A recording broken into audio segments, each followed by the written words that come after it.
All right, welcome back to another episode of the Believe in Minnesota Football podcast, hosted by the starting kicker for your Golden Gophers, Matthew Trickett, and me, Tony Liebert.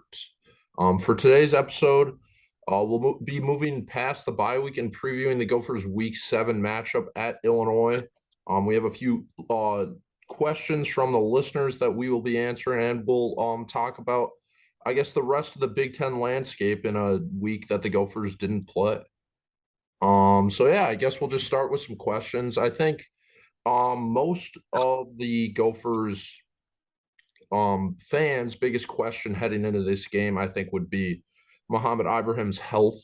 You obviously had a full week of practice as a team, and I'm not going to ask you to speak on his injury directly, but did you see him during practice? Was he at full strength? Kind of how was that from your point of view, watching one of your teammates practice? Yeah. I mean, he's practicing. He's his normal self. Um, it's really just getting him back into the swing of things. Getting back to 100% is always important, especially when you play a position that takes so many hits. And he'll hit somebody, break that tackle, and then get hit again. So he's a back that gets hit multiple times on every single play, and that takes a lot out of you. And it's very demanding. So just working him back up to that level where we need him. Yeah, definitely. And obviously you had a bye week with no games going on, and I think a lot of Gophers fans are wondering kind of what happens during the bye week. I know we touched on it a bit last week, but kind of I guess how different was practice this week compared to any other week during the season? Yeah. So we started out at the beginning of last week with a little bit more focus on us and our schemes and what we liked up to this point and what we think we're going to like against the opponents going forward.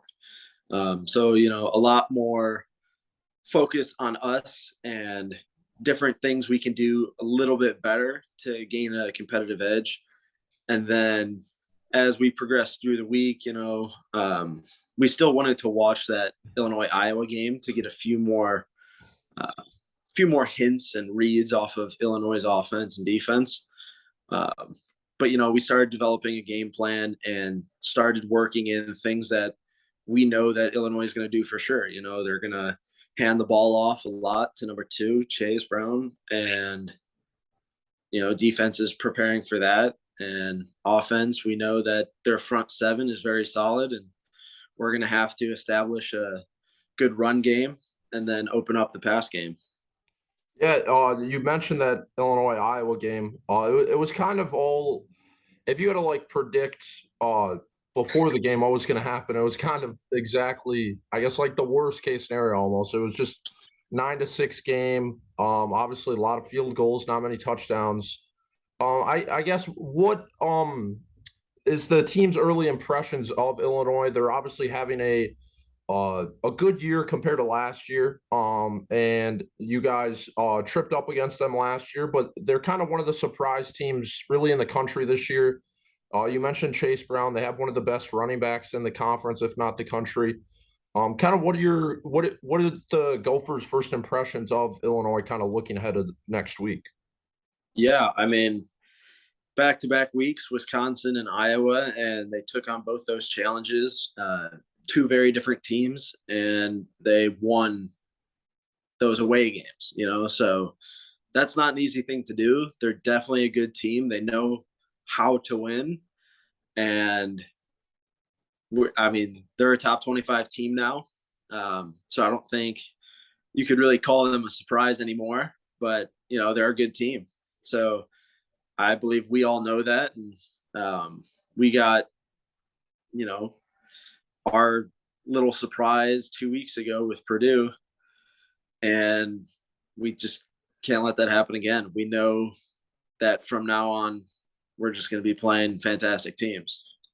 Yeah.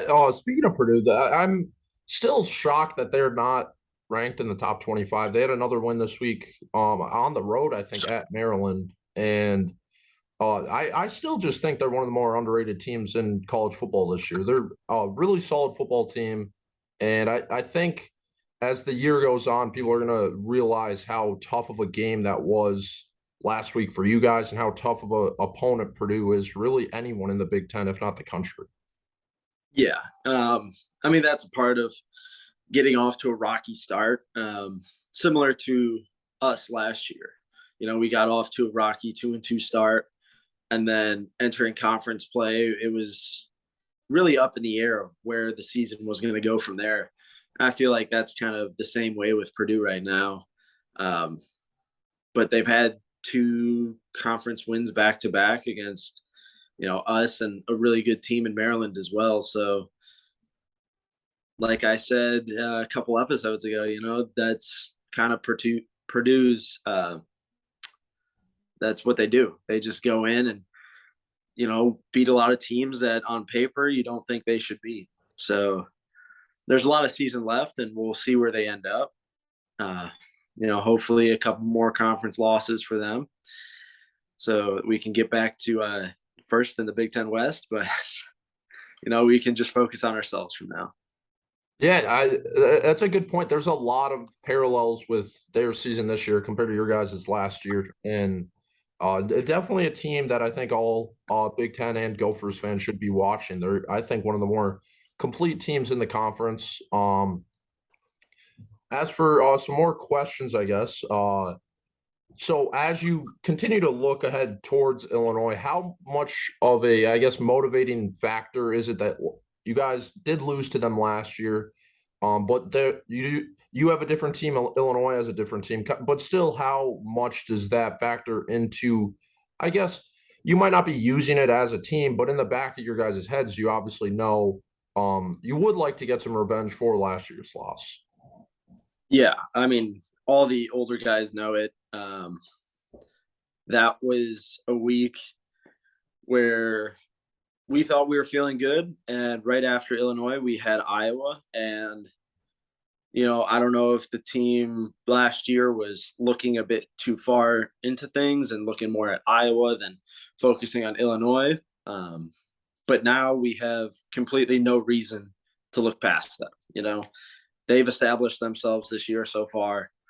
They're a great team, 4-1. I believe 2-1 in the Big Ten, and they're neck and neck with us right now. If not, they might have the upper hand. So they're not a team to be taken lightly. I don't know how much guys on the team are looking at last year at all, but that's definitely something saying, hey, this team can outplay you if you let them. Yeah, I mean, I think that's the only way you can look at it. A few more questions. I guess I can answer this one. But um, at GOMN_RTB asked, what is the current state of the offensive line to be concerned or overreacting? I guess, and for anyone, I think that's asking critical questions like that. It's obviously they're just going off of one game against Purdue that didn't pan out on the scoreboard. And there's obviously things you can nitpick from that game that you couldn't from the first four games. And I think anyone just needs to have patience for the season overall, at least from my point of view. There's obviously still 7 games left on the schedule and a full season ahead. There's so much football left to be played. There's so much that can happen in a given week. We kind of saw it this week in college football. Even like Alabama, they were on upset alert against Texas A&M, just across the country. That just, I feel like this is one of the deepest years of college football. It seems like there's like 50 teams that are really good.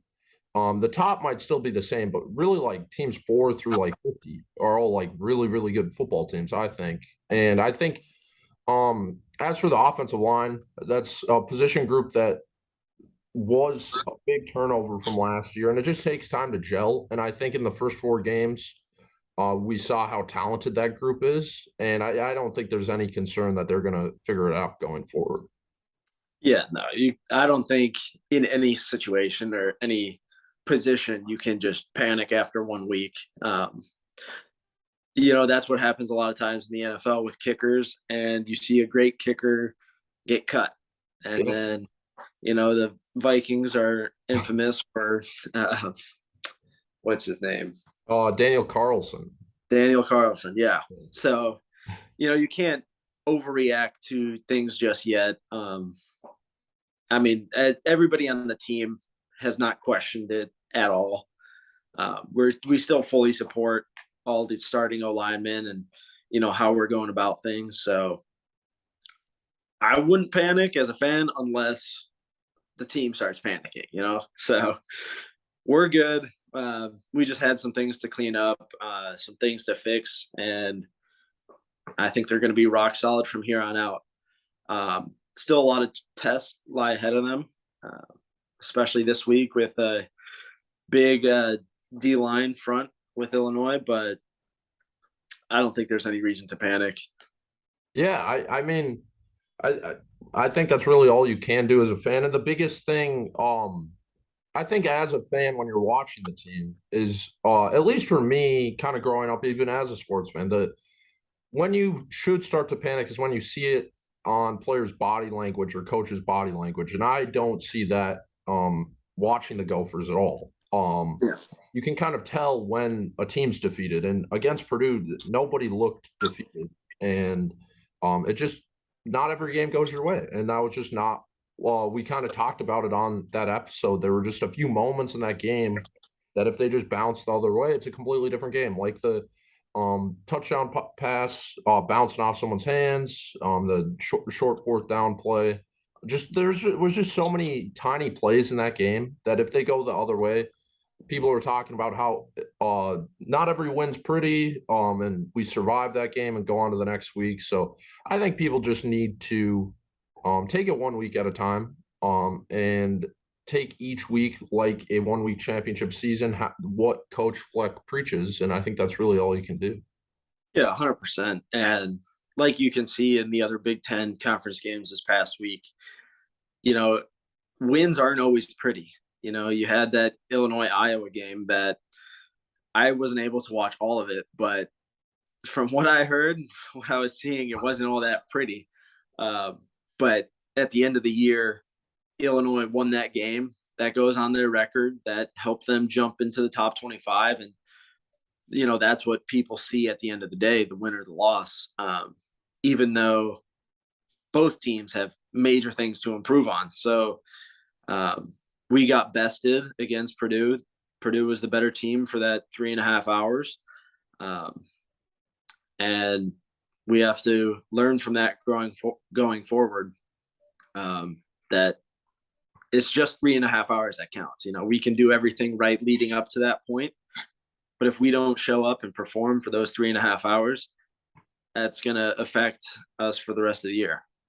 Yeah, it's a the interesting cliche in football that people always say that you are what your record is, but at the end of the day, that is kind of true. But also, at the end of the day, there is the other side that uh, the better team doesn't win the game all the time. But 5 years from now, people are going to look at the season and only look at the record. They're not going to look at how the team is actually playing and how they're practicing. So that's the interesting part about football and really sports in general, that you can't have a team that is better and you lose, but at the end of the day, wins and losses is kind of what determines who the better team is. Yep. Yep. Yeah. One other question. I think we might have talked about this on an earlier episode, but outside of Minnesota, what is the best stadium environment that you've played in? Interesting. I'm trying to think. Since I've been at Minnesota, let's try and list all the places I've been. So this year, been at Michigan State. Last year was Colorado. After Colorado, Purdue. Where else did we go? We went to Iowa. Iowa's, you know, it's exactly how I thought it would be. You know, Yeah.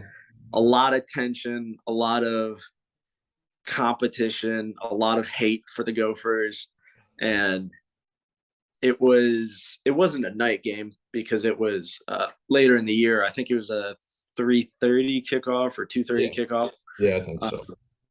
but at the end of the game, it was dark out, the lights were on, and you could see all the black and gold in the stands. So that was a very fun place to play, just because of the history, and the pig was at stake and it was a close game. So that was a great place to play. From my perspective, I still have a lot of Big Ten stadiums left to hit, uh, and I'll cross some other big ones off the list. But so far in my career here, I would say Iowa was the best atmosphere to play in.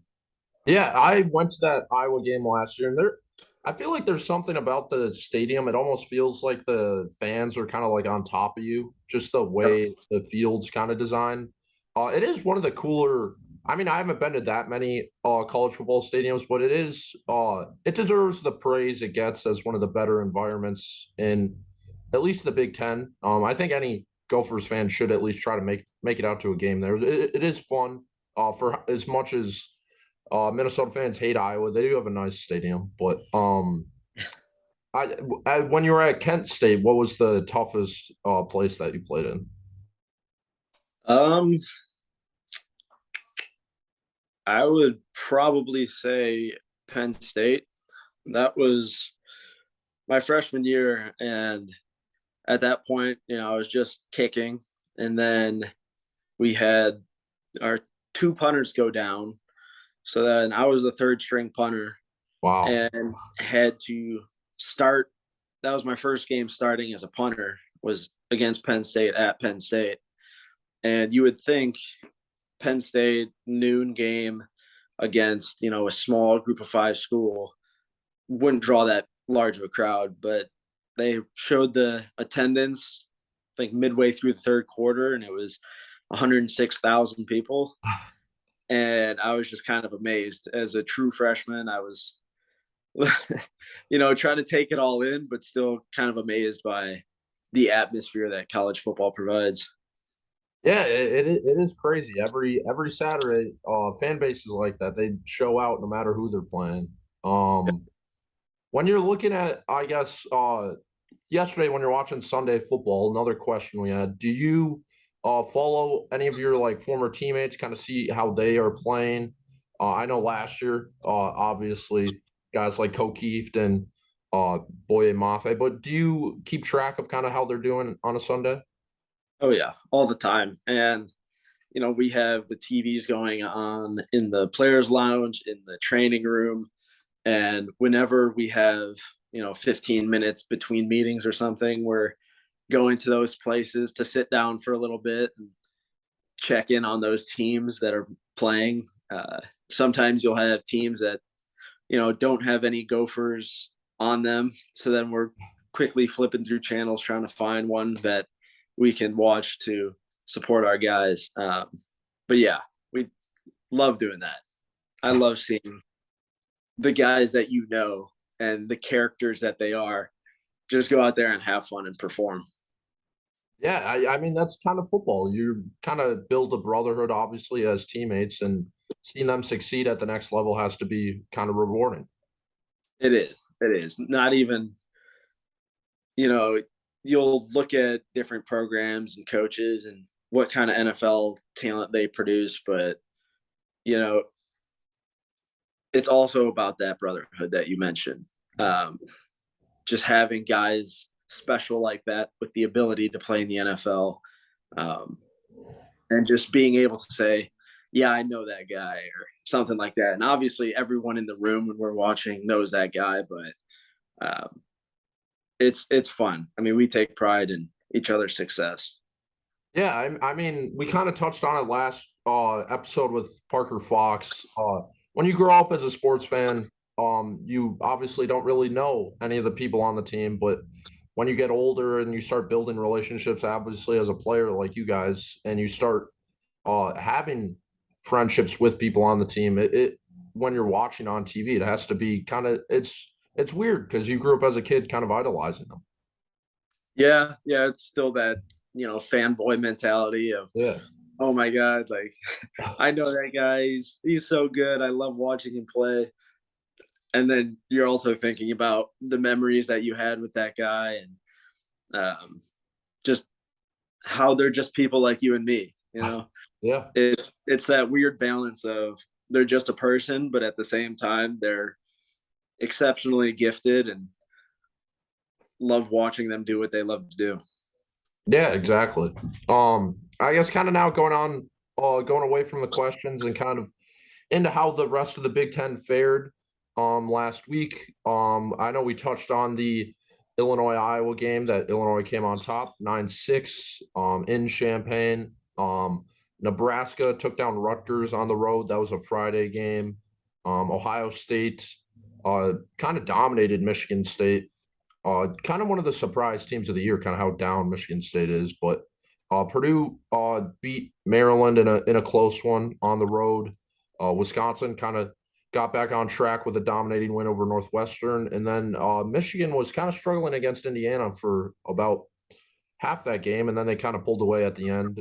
But again, I know we've talked about it all year, but I think there really is no easy game on the schedule. I think Indiana proved that this week's a team that some people might look at as one of the worst teams in the conference. Kind of was sticking with Michigan, who some people think might be one of the best. So, yeah, I guess what I would like we said that the Big Ten is super deep, and there really isn't a week off all year. I think. Yeah, and going off of that, when I was watching Indiana Michigan, I was a little bit surprised at how tight Indiana was keeping it and whatnot. And at the end of the day, just scrolling through all the scores of the weekend, you start to compare like how bad this team got beat. Yeah. How good are they really based on just the score alone? And I feel like that's something everybody does, kind of human nature, to compare yourself and compare your team to other teams. And I wanted to do that, but I always have to stop myself and remind myself, it doesn't matter because it's only those 3.5 hours that counts.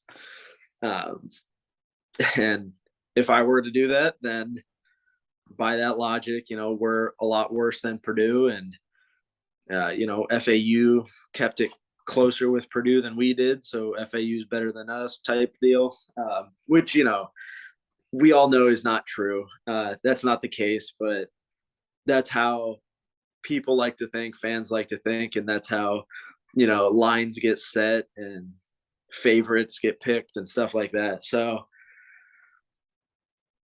you just have to know every game in the Big Ten is its own game. There's its own surprises. Like the one coach on Michigan went down with a seizure. Like prayers up for him. But like anything can happen. Weird things on the field, on the sideline. Like you don't know what is happening with each team and how each team wants to approach the game. So while I'm watching it, you're always thinking, what can we do to take advantage of this and how this team's playing?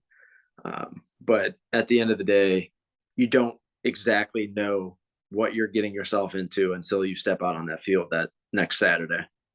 Yeah, I think the Indiana game kind of is the perfect like example of that because if you look at the box score, you're like, oh, Michigan won by 3 touchdowns. They probably were dominating most of the game. But if you watch that game, you kind of notice that Indiana was able to keep up with them for really 45 minutes of game time. And uh, it's just kind of like we said all year, there is no easy week, and you kind of can't overlook any opponent, even if it is Northwestern or Rutgers, two teams that have been able to keep up with really a lot of teams on their schedule, and they're going to continue to.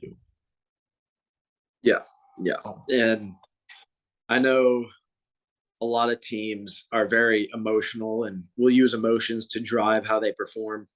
And coming off a loss, I know this as taking many losses in my career, but you always have that extra motivation when you lose to go back out there and prove that you're better than what you last performed at. So teams coming off a loss are especially dangerous, and that's kind of not exactly how I see us, but we have a little bit of an edge this week. So Yeah, that's one thing that in football, I think bye week is obviously a huge advantage when you get an extra week to prepare for an opponent. Like Illinois is coming in kind of off a dogfight with Iowa. They're probably a little beat up physically. You guys got a whole extra week to prepare for them mentally and physically. And obviously you guys have to go on the road and into Champaign, which is always 11 a.m. kickoff. It's kind of one of those Big Ten stadiums that you can kind of get in a sleepy game at 11 a.m. where might start out slow, but it's the Big Ten. It's dogfight football. It's going to be physical. But kind of I guess looking ahead to this week against Illinois, what would your I guess message be to any Gophers fans that might be a little down on the season after the Purdue loss, and they're like, oh, they might be questioning this team a little bit. What would you say to them, I guess? it's not over. This week is going to be a dogfight. It's two really good teams going at it, and it is one of those sleeper games since it's at 11 a.m. It's not really a huge broadcasting game or anything like that.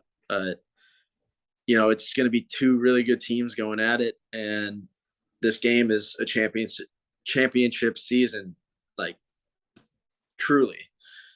Two teams at the top of the Big Ten West. It's going to set the course, I think, a lot for the rest of our season and the rest of Illinois as well. Yeah. I think if you don't got anything else, I think we'll just wrap it up there for this week. Big game against Illinois, Gophers versus Illinois, kind of for jockeying for position in that Big Ten West. As always, I appreciate everyone listening. Row the boat, Sky Uman, go Gophers.